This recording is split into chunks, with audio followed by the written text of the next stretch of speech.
சரி, தற்பொழுது நாங்கள் அரசியல் பார்வையிலே சந்தித்துக் கொண்டிருக்கின்றோம் முனாஜித் மௌலவிகளை. கூறுங்கள். அதாவது இலங்கையில் உள்ள உதாரணமா தமிழ் பேசுகின்ற அரசியல்வாதிகளில் அல்லாவை இறைவனாக ஏற்று முகமது நபியை தூதராக ஏற்றி இருக்கிறார்களே தமிழர்கள், முஸ்லிம் என்று நீங்க அடிக்கடி சொல்லுகிறேன், இவர்கள் அரசியலுக்கு பொருத்தம் இல்லாதவர்கள். காரணம், ஒரு அரசியல்வாதி என்றால் கொள்கை இருக்கும், ஒரு லட்சியம் இருக்குது. அரசாங்கத்தை எதிர்த்து வாக்குகளை கேட்கிறார்கள். எந்த அரசாங்கம் வென்றதோ, எந்த அரசாங்கத்தை ஏசினார்களோ பேசினார்களோ அவர்கள் வென்ற உடனே அபிவிருத்திக்காக வேண்டி போய் சேர்றாங்க. இவங்க சரியா? இவங்களை நம்பி இந்த மக்கள் வாக்களிக்க முடியுமா? எனவே இன்றைய நாளை சகோதரர்களை புரிந்து கொள்ளுங்கள்.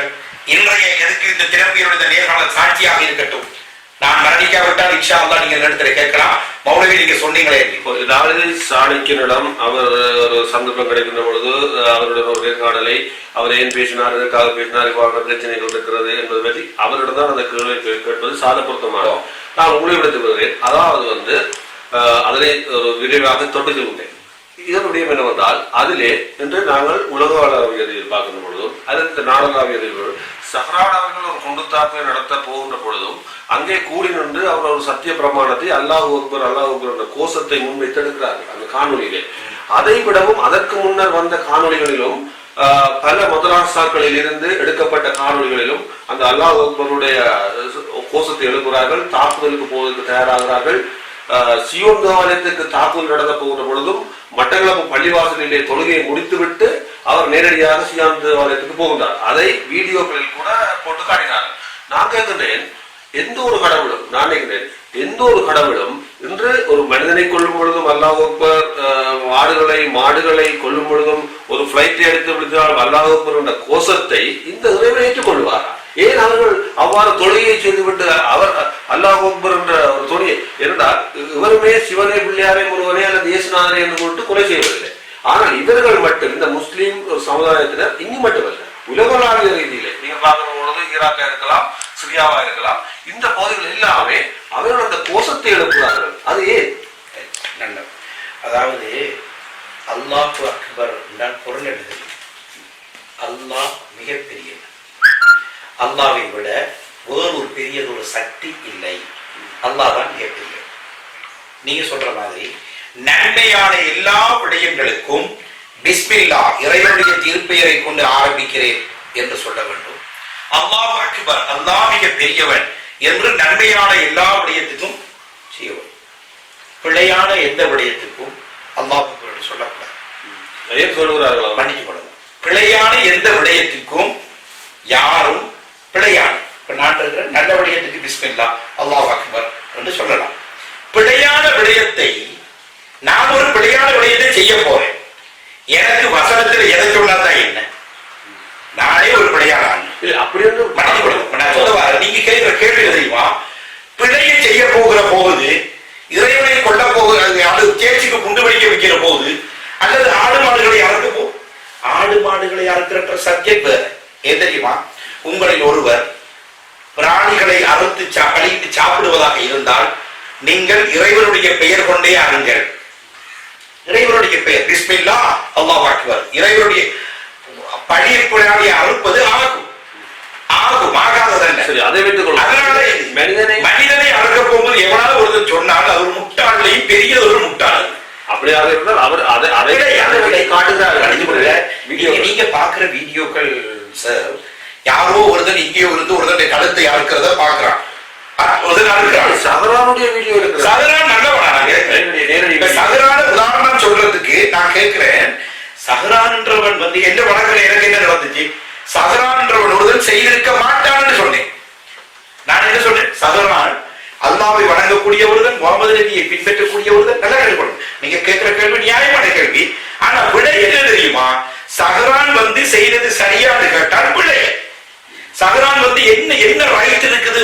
ஆத்மாக்களை கொண்டே சேர்ச்சிக்கு கும்பிட குரோதமான ஒரு கோஷத்தை எழுப்புகின்ற பொழுது மக்கள் அதைத்தானே பார்ப்பாங்க. நீங்க சொல்றது எவராவது சிவபெருமானே அல்லது இயேசுநாதே என்று சொல்லி ஒரு ஒழுக்கத்திலே சண்டை பிடிக்கிறார். நான் கேட்கிறேன், சஹரான்றவனையோ அல்லது யாரோ ஒருதரை பிடித்து இவர் காட்டி கொடுத்துட்டாரு ஏதோ ஒன்று சொல்லி போட்டு இப்படி அறுக்கிறதுனால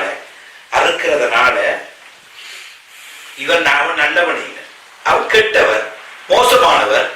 இவர் அதை இப்படி செய்ததனால புனித போர் கிடைக்கும் என்று அவராக நினைக்கிறார். குர்ஆனோ ஹதீஸோ மார்க்கமோ எங்கேயுமே சொல்ல இல்லை. இது அவங்களோட பிழையான நடவடிக்கை, பிழையான உபதேசம், பிழையான நடவடிக்கை. இப்ப எல்லோரும் சேர்ந்து பள்ளியில் சில பேர் அந்த ஒரு உடுப்பொண்டு போட்டிருக்கிறாங்க, நீங்க பாக்க இல்லையா, ஒரு தரப்பா கட்டுறது இப்படி ஒன்று போட்டிருக்கிறது. இது என்ன அல்லாஹ் சொன்னானா, முகமது நபி சொன்னாங்களா? இல்லை. பாலைவனத்திலே சுட்டு தாக்க முடியாத அந்த கசெட் வீடியோக்கள் எல்லாம் கூடுதலான மதரசாக்களில் இருந்து கைப்பற்றப்பட்டிருக்கிறது. இவ்வாறான ஒரு மூளைச்செலவை செய்கின்ற நடவடிக்கைகள் தான் செய்யப்பட்டிருந்தது. மன்னிச்சு கொள்ளுங்க, நான் இதை நல்லா விளங்கி கொள்ளுங்க. நீங்க கேட்ட கேள்விக்குண்டான பதில், அல்லாஹு அக்பர் என்று சொல்வது, பிஸ்மில்லா என்ற அரபு பதங்களை சொல்வது, இன்ஷா அல்லாஹ் இறைவன் நாடினான் என்று சொல்றது நல்லதுக்காக பயன்படுத்துறது, தீயதுக்காக பயன்படுத்துறது இல்லை. தீயதுக்கு தீயவர்கள் சொல்கிறார்கள், நல்லா கிடக்கு, தீயதுக்கு தீயவர்கள் சொல்கிறார்களே தவிர நல்ல ஒரு நான் சொல்றது. உதாரணமா சிலர் சொல்லாமல் பிழையை செய்கிறார்கள். நான் ஒன்று கேட்கிறேன், இந்த மண் நம்ம வாழ்ந்து கொண்டிருக்கக்கூடிய மண், இலங்கை தீவு, இதுல எங்களுக்கு நாங்க தனிநாடு கேட்டோமா இல்லையா? வடகிழக்கு பிரிச்சு கேட்டோம். ஏன் கேட்டோம்?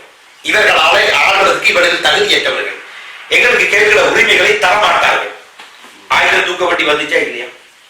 ஆயுதத்தினால என்ன நடக்குது? கல்யாணம் நடக்குது. ஆயுதத்தினால கொலை நடக்குது. இன்னொரு ஆத்மாவை ஒரு மண்ணுக்காக கொலை செய்ய சொல்லி இந்து மதம் சொல்லுதா? எந்த மதமும் சொல்லவில்லை. ஏன் செய்தார்கள் வந்து அது வந்து தமிழ் மக்களுக்கான ஒரு இண்டிபெண்டன்ட் சுதந்திரம் இல்லை. சுதந்திரத்துக்காக மற்றவரை கொலை செய்யறதா? மற்றவரை அவர்கள் கொலை செய்யலாம். தீண்டும் பொழுது ஒரு இந்த நாட்டுக்காக அல்லாஹு அக்பர் என்று ஒருவன் கொலை செய்ய போராண்டால் பிழையா இல்லையா? அது பிழை. அதை சரியான இல்லையே, பிழை.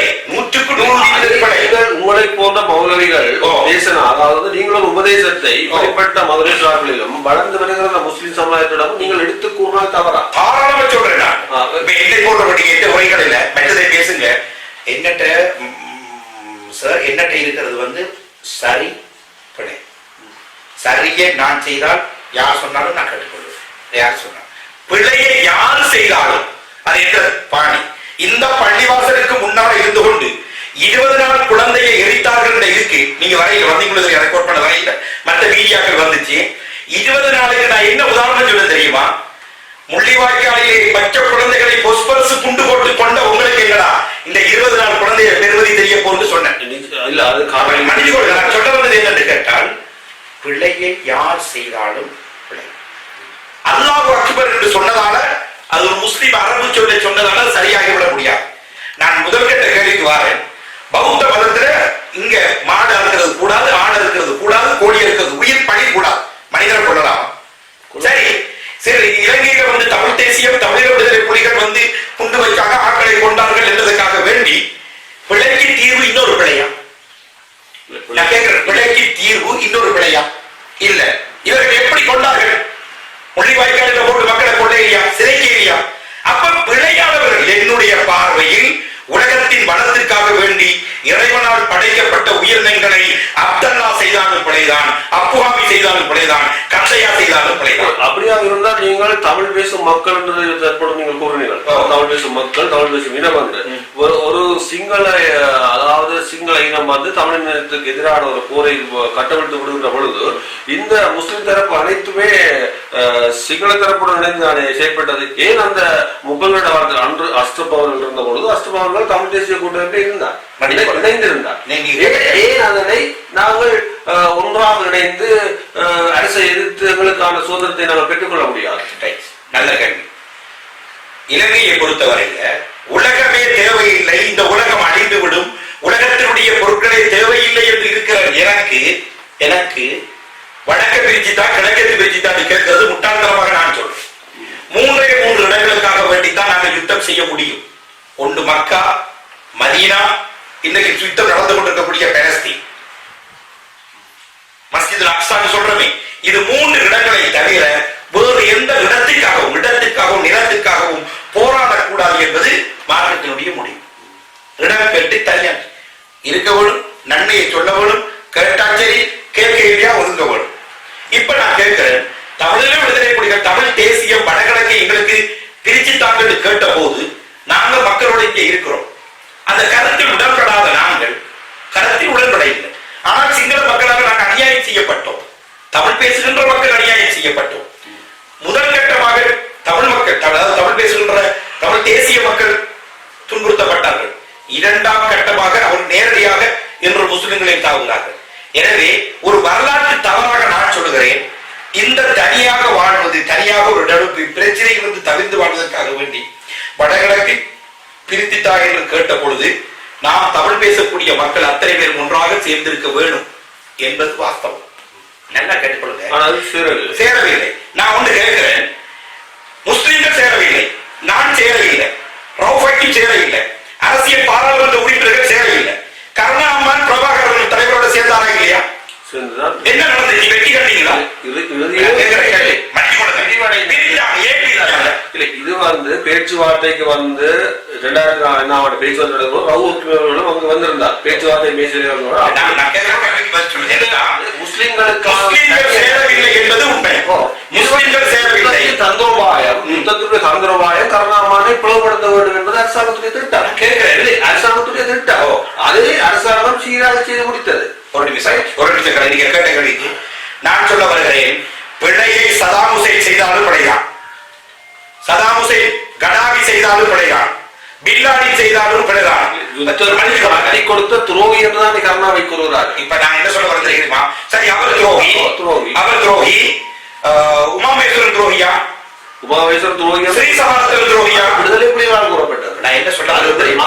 கூறப்பட்டது. எத்தனை இயக்கங்கள் இருக்குது நம்முடைய பகுதிக்குள்ள? அது வந்து விடுதலை புலிகளால் துரோகி என்ற பட்டம் கொடுத்து சுடப்பட்டது. நான் நீங்கள் கூறுவது, அதாவது வந்து உள்ளூரிலே பிரச்சனைகள் வருகின்ற பொழுது இயக்கங்கள் மாறி மாறி சுடு. ஆனால் எங்களுடைய இலக்கு நோக்கு வருகின்ற பொழுது தமிழ் மக்கள், தமிழ் பேசும் மக்கள் வடகிழக்கிலே சிங்களவர்கள் எப்படி சுதந்திரமாக வாழுகிறார்களோ அதுக்கு ஈக்குவலான ஒரு வாழ்க்கையை வாழ வேண்டும் என்றுதான் இந்த போராட்டம் இடம்பெற்றது. இதுல ஒரு விடுதலைகளோடும் 480 முஸ்லிம் போராளிகளும் தமிழக விடுதலை புலிகள் சலீம் மாஸ்டர் உட்பட